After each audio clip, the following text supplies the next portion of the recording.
kind of wanted to start off. Do you remember Starship Enterprise?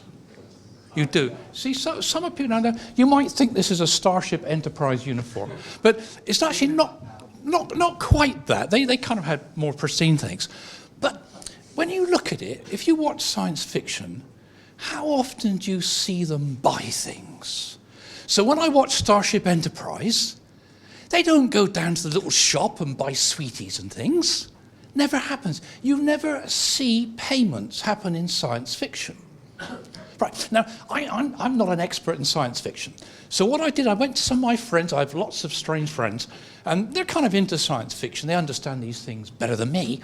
So I said, well, no, tell me about payments. So when I'm in the science fiction world, Starship Enterprise, how do I buy things? And they said, David, they said, you don't understand. You know, when you're in this new world, you don't actually buy things. Everything you want, you get. So you have your position on the ship, you have your status, and if you deserve a better chair, you get a better chair. If you need the right clothes, you get the right clothes, and you get all the chocolate bars you want. You never actually ever buy anything. Now, I haven't been in Starship Enterprise. I think I'm probably never likely to, but I have been on Ryanair. Now, I would have to say to you, on Ryanair, I have to buy everything. Yeah, so something's kind of got lost in translation here somewhere. So today I kind of want to talk about, I'm kind of an old nutcase. I have a real passion for electronic cash.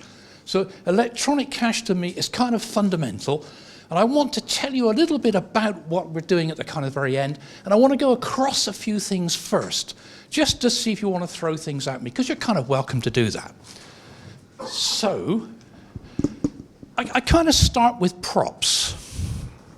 So here's my prop. Cash.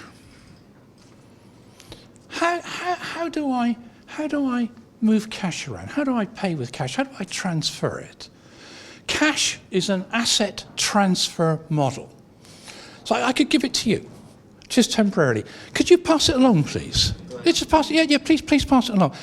And again, can you kind of do that? So here we are, we're passing £20, kind of, it's going along, there's a little bit of a gap there, but it's kind of okay. No, I'm watching it very carefully, because I have lost them in the past. I grab it back. But do you notice, we've just done half a dozen asset transfers here. We've done half a dozen payments, if you like. Did anybody see a transaction fee anywhere? Is that £20 note the same as when I first started? It is. It's not missing bits. There were no transaction fees, and that's kind of a little bit fundamental to cash. It's a property of cash, it's kind of instant, it's irrevocable.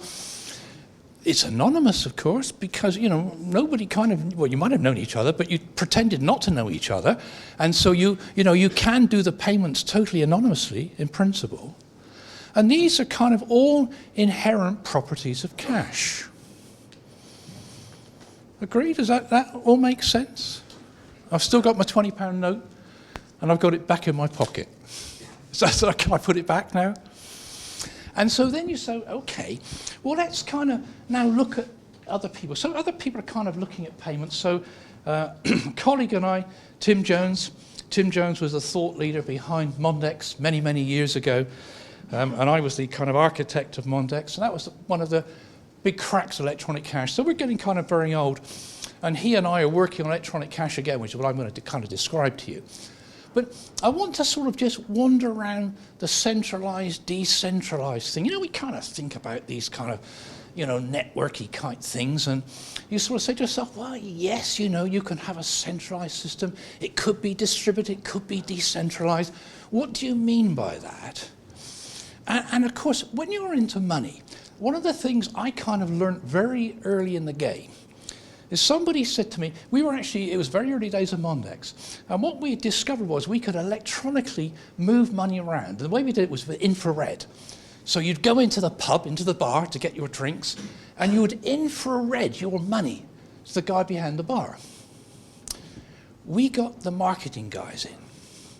And they came up to me, there I was my little infrared beamer, happily beaming money to the bar. And he said to me, you don't understand money, do you? I said, well, I've been here quite a long time. He said, no, you've missed the point. Money's serious. You don't beam money around. There's a Starship Enterprise. That's why they don't do it, of course, because it's all beamed up and down. But the point is, it is so serious, you've got to think about how you do it. And so there is an argument about, if you kind of decentralize something, how does your trust model work? So if you, study the Bitcoin paper, Satoshi's paper, he will kind of tell you he wants to get rid of intermediaries. And so he's gone decentralized to do that. And in fact, he's bang on part of it. You want to avoid intermediaries in cash, because if you have an intermediary, that's where all your fees come from. That's where all the overheads are. So fundamentally right on that.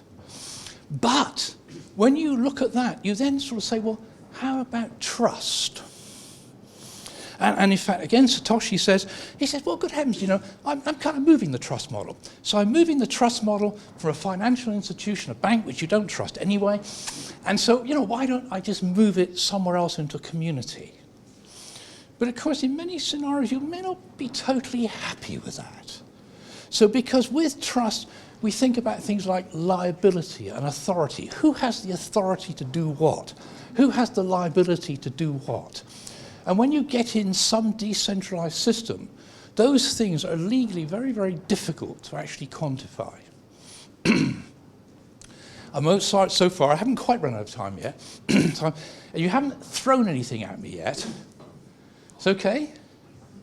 You're welcome. Actually, I don't mind you interrupting. It doesn't bother me. Can you hear me? I was told not to hold it too close, because otherwise I'd deafen you. Is it okay? Okay, so then we say, okay, I kind of, I've got the blockchain. So if I go to the blockchain says, good heavens, people look on it kind of like a ledger. But to me, it's really kind of a register. It's really a title of ownership. So the way the blockchain works is, it's a title of an ownership as designed as a Bitcoin. So it says, this Bitcoin is owned by this address. That's kind of the way it works. And so if I go into, I think I covered all of those. So if I kind of go into it, I sort of say, well, yes, okay, I can do that, and I can apply digital signatures to actually prove that, and I can basically put hash function on it to prove the integrity of that. And as I've kind of said to people, that actually is no different to a worm drive, a write once, read many, which we used to use for audit trails many, many years ago. But the bit I really want to go to is to say, well, okay, there are problems with that. So if I look at using the blockchain, I run into a few problems. I run into performance problems. So right now, 7 transactions per second. And just to put you in perspective, Visa can currently do 54,000 transactions per second. That's what their system's capable of. So 7 to 54,000. I've also got hidden fees. Whether you like it or not, a transaction right now on the blockchain is actually equivalent to $7 per transaction. You work it out. Take all the awards that are given, the number of transactions in a block, and it's actually about $7. And of course, we've got $300 million of overheads doing the proof of work. To me, that's kind of a problem. So I want to show you a centralized system, because a centralized system is so much cheaper and so much easier to do. And the way it works is ever so simple. All you have is the concept of pockets, where you hold money, and the concept of coins.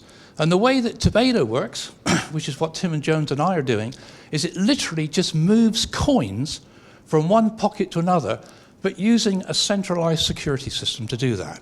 That makes it extremely efficient, totally scalable, and effectively 0 transaction fees. I'm going to stop early. My proposition. So, okay, it's a centralized ledger. That's effectively saying that all the security is done, if you like, centrally in a secure place, in a bunker and what have you. And what you're doing is you're just running a world of pockets. Everybody has pockets. And to make a payment, you just move a coin. So I get a coin from my pocket. I send that coin to somebody else by any shape, fashion, WhatsApp, email, doesn't really matter. And they then put it in their pocket, whatever they want to do with it. So it meets all the properties of cash. So it's anonymous, it's instantaneous. There are 0 transaction fees. That's what it's designed to do. If you go to the website, which is not on there, if you go to www.tobato.com, It's all there, and you can play with it, and you can download it. Thank you very much, David. Thank you.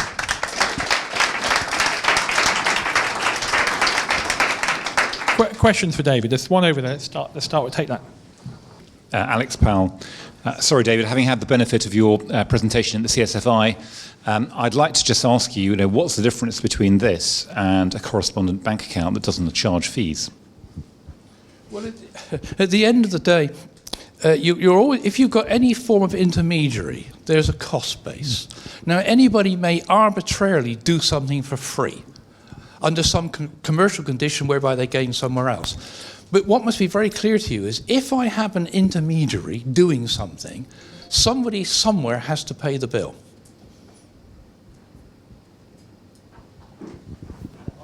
Oh, David, we met last week. It might be interesting just to know, for you to explain how the name Tibado was arrived at.